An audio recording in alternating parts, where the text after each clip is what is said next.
जय अम्बे गौरी मैया जय श्यामा गौरी, तुमको निश दिन ध्यावत हरि ब्रह्मा शिव जी।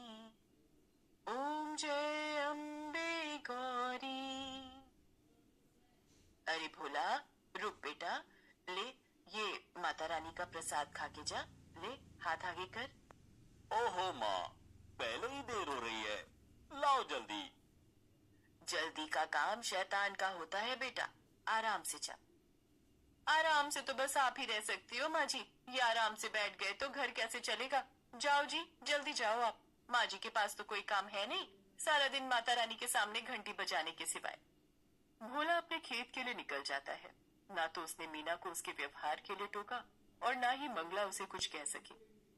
दरअसल मंगला की बहू मीना बहुत ही तेज तर्रार थी, साथ ही लालची और मतलबी भी। वो मंगला से कभी भी सीधे मुंह बात नहीं करती थी। भोला भी उसी के रंग में रंग चुका था। दूसरी तरफ मंगला सारा दिन बस माँ दुर्गा की भक्ति में ही लीन रहती थी। उसे दुनियादारी से कोई मतलब ही नहीं था। ना उसे मीना से कोई उम्मीद थी और ना ही भोला से। उसे तो बस अपनी माता रानी का साथ ही चाहिए था जो उसके पास था। माते, ये मंगला आपकी परम भक्त है, लेकिन इसकी ये बहू इसे कितना प्रताड़ित करती है। ना तो उसे ठीक से खाने को देती है और ना ही पहनने को। इसका बेटा भी इसकी परवाह नहीं करता। माते, आपको नहीं लगता कि मंगला को आपकी मदद की आवश्यकता है? शेरा, आवश्यकता तो हर मनुष्य को हर समय होती है, लेकिन उसे पूरा कैसे करना है ये तो मनुष्य के अपने हाथ में ही होता है। विधि के विधान में सभी का भाग्य लिखित है, थोड़ा धीरज रखो। जैसे मंगला के मन में माँ दुर्गा बसी हुई थी, ठीक वैसे ही माँ दुर्गा भी मंगला से बहुत प्रेम करती थी। लेकिन फिर भी अभी मंगला को बहुत कुछ सहना था। मीना बेटी, कल से नवरात्रे शुरू हो रहे हैं, तो माता रानी की पूजा का सामान चाहिए था और मेरे व्रत भी होंगे। तो माँ जी देखिए, आपको व्रत रखने हैं तो शौक से रखिए, लेकिन एक बात साफ साफ सुन लीजिए, आपके लिए फल मेवा और ये पूजा का इतना महंगा सामान लाने के लिए पैसे नहीं है हमारे पास। सब कुछ तो आपके सामने ही है, पता नहीं फिर भी आपको कुछ दिखता क्यों नहीं।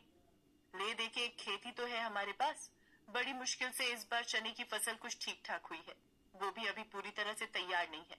अब आप ही बताइए कि पहले घर के जरूरी खर्च देखें या आपके ये सब नाटक। इतना कहकर मीना वहां से चली गई। मंगला ने बड़ी उम्मीद भरी नजरों से भोला की तरफ देखा, लेकिन भोला ने भी उसकी उम्मीदों को पल भर में तोड़ दिया। माँ, अच्युतं केशवं कृष्णदामोदरं रामनारायणं जानकीवल्लभम्। अच्युतं केशवं कृष्णदामोदरं। खामखा तुम्हारी तबीयत बिगड़ जाएगी और फिर डॉक्टर की फीस और दवाइयों पर फालतू खर्च, ये सब बड़ा भारी पड़ जाएगा माँ। मंगला फिर कुछ न कह सकी, लेकिन वो उदास जरूर थी। उसने तो सोचा था कि इस नवरात्रि पर वो माता रानी का नया मंदिर बनवाएगी, लेकिन यहाँ तो पूजा का सामान ही नहीं आ पा रहा था। वो उदास होकर माता रानी के सामने गई और हाथ जोड़कर बोली, माँ मेरे बच्चों को क्षमा करना, ये नादान है। इतना कहकर मंगला रोने लगी। दूसरी तरफ मीना के दिमाग में नई खिचड़ी पकने लगी थी। सुनो जी, मैं क्या बोल रही थी, अपने खेत की फसल बस तैयार ही होने वाली है, तो किसी को तो उसकी रखवाली करनी ही होगी। हाँ, तो मैं रहता तो हूँ सारा दिन खेत में। देखा, भूल गए ना, कल हम दोनों को मेरे मायके चलना है पूरे एक हफ्ते के लिए।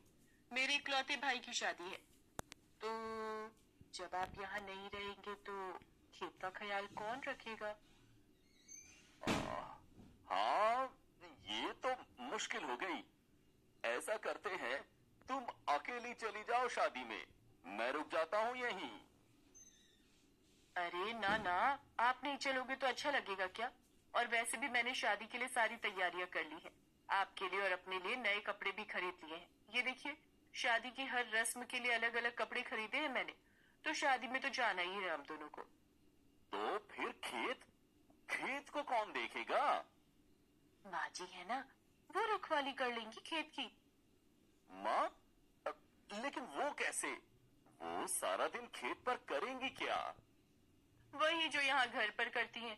खेत के कोने में जो एक छप्पर है, वही सारा इंतजाम कर देंगे। उनकी माता रानी की मूर्ति भी ले जाकर रख देंगे वहीं पर। वैसे भी माँ जी के नवरात्रि के व्रत चल रहे हैं, तो उनके खाने पीने की चिंता तो है नहीं। जैसे यहाँ रहने वाली थी, वैसे ही वहाँ रह लेंगी। साथ में खेत की रखवाली भी हो जाएगी। लेकिन क्या ये ठीक रहेगा? बिल्कुल ठीक रहेगा जी। अब तुम ज्यादा मत सोचो, हमें कल ही निकलना है, तो ऐसा करो आज शाम को ही माँ जी को जाकर वहाँ छोड़ाओ। भोला एक बार भी मंगला से उसकी मर्जी पूछता तक नहीं और उसे उसके सामान के साथ खेत में छोड़ आता है। अच्छा माँ, चलता हूँ। तुम आराम से रहना और हम 1 हफ्ते में लौट आएंगे, ठीक है? हाँ बेटा, तू मेरी चिंता मत कर।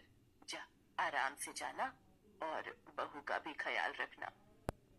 मंगला जानती थी कि अब उसे अपनी आगे की जिंदगी उसी छप्पर के नीचे बितानी थी, क्योंकि वो मीना के लिए सिर्फ एक बोझ थी, जिसे उसने खेत की रखवाली के बहाने उतार दिया था। इस सब के बाद भी मंगला दुखी नहीं थी, क्योंकि उसकी माता रानी तो अब भी उसके साथ ही थी। शेरा, कितने दिन हो गए धरती पर विचरण किए हुए, चलो आज चलते हैं। माँ दुर्गा की बात मानकर उनका शेर अपना रूप बदलकर एक बालक का रूप धारण कर लेता है और माँ दुर्गा स्वयं उसकी माता का स्वरूप लेकर धरती पर आती है। वो शेरा के साथ मंगला के गांव में ही आती है। चलते चलते वे दोनों भोला के खेत के पास रुकते हैं, जहाँ मंगला अपने छप्पर के नीचे माँ दुर्गा की भक्ति में लीन थी। माते, ये तो मंगला है।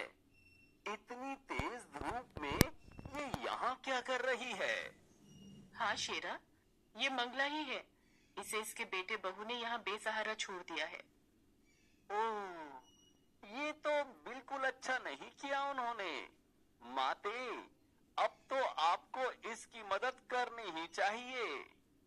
माँ दुर्गा मुस्कुराकर शेरा की तरफ देखती है और फिर उसे अपने साथ चलने का इशारा करती है। वे दोनों सीधे मंगला के पास पहुंचते हैं।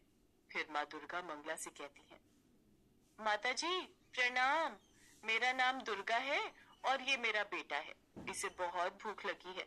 हमारा घर यहाँ से काफी दूर है, पहुँचते पहुँचते शाम हो जाएगी। अगर आपकी आज्ञा हो तो क्या हम आपके खेत से कुछ लेंगे? आपकी बड़ी कृपा होगी। नहीं, तुम नहीं ले सकते। क्या कहा? हम नहीं ले सकते?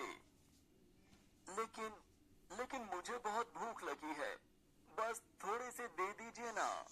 बेटा, कच्चे चने ले भी लोगे तो भला उन्हें खाओगे कैसे? तुम दोनों यहीं रुको, मैं खुद जाकर चने लाती हूँ और फिर अपने चूल्हे पर उन्हें भूनकर तुम्हें देती हूँ। फिर देखना क्या स्वाद आता है। मंगला उन दोनों को वहीं बिठाकर खुद चने लेने के लिए खेत में चली जाती है और अपनी झोली में ढेर सारे चने लेकर वापस लौटती है। आप रहने दीजिए, अब इन्हें भूनिए मत, मेरा बेटा ऐसे ही खा लेगा। कमाल करती हो बेटी, ऐसे कैसे खा लेगा कच्चे चने? मैंने कहा ना, तुम बस कुछ देर रुको। बेटी, मुझ बुढ़िया के पास और तो कुछ है नहीं, बस जो कर सकती हूँ वो तो करने दो, मुझे अच्छा लगेगा। वैसे भी माता रानी के नवरात्रे चल रहे हैं और पता नहीं मैं कंजक पूजन कर भी पाऊंगी या नहीं। इस प्यारे से बच्चे और तुम्हें चने खिलाकर ही संतोष लेने दो मुझे। इसके बाद मंगला बड़े ही प्यार से अपने चूल्हे पर उन चनों को खूब अच्छे से भूनती है और फिर माँ दुर्गा और शेरा को खिलाती है। इसके बाद, धन्यवाद माता जी, आपके चनों का स्वाद मैं कभी नहीं भूलूंगी। इसके साथ ही माँ दुर्गा शेरा के साथ वहाँ से जाने लगती है। तभी शेरा उनसे कहता है, माता, मैं जानता हूँ कि ये सब मंगला की एक परीक्षा थी और जहाँ तक मैं समझता हूँ मंगला इस परीक्षा में खरी भी उतरी है, तो क्या उसे कोई इनाम नहीं मिलना चाहिए? माँ दुर्गा एक बार फिर शेरा की तरफ देखकर मुस्कुराती है। अच्युतं केशवं कृष्णदामोदरं से निकले प्रकाश से मंगला पूरी की पूरी सोने की बन जाती है। हालांकि वो एक मूर्ति नहीं थी, लेकिन अब सोने की एक चलती फिरती इंसान थी। और सबसे खास बात तो ये थी कि खुद मंगला को इस बात का एहसास नहीं था। इसके बाद मंगला को जिस किसी ने भी देखा वो अचंभे में पड़ गया। अब तो सारा गांव ही मंगला को अपने साथ रखने को तैयार था, यहाँ तक कि मीना भी। माँ जी, चलिए घर चलिए हमारे साथ, अब आपको यहाँ रहने की कोई जरूरत नहीं। मैं अच्युतम केशवम कृष्ण